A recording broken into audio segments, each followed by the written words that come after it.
Tā, labvakar, mēs esam 4:07, pulkstens ir pusnakts. Un ko mēs darām? Mēs tīram paklāju zaļi. Kas ir šī ierīce? Tas ir paklāja tīrāmais.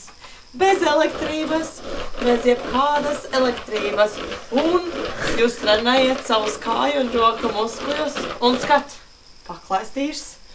Skat, kā groži pazūd. Vai tu vēlies pamēģināt? Jā.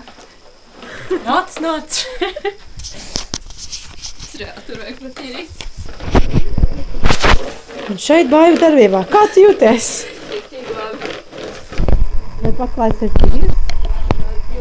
Kā muskuļi strādā. Īsts trenažieris klinču kāpējiem. Īsts trenažieris īstiem klinču kāpējiem. Paceļam uz augšu. Šo. Tik labais. Paldies Agrim. Paldies Agrim.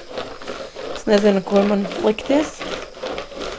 Tādas notiek aktivitātes okojās. Rītdien inventarizācija. Jā. Un kā mūsu sauklis saka, tērē mazāk, maksā mazāk.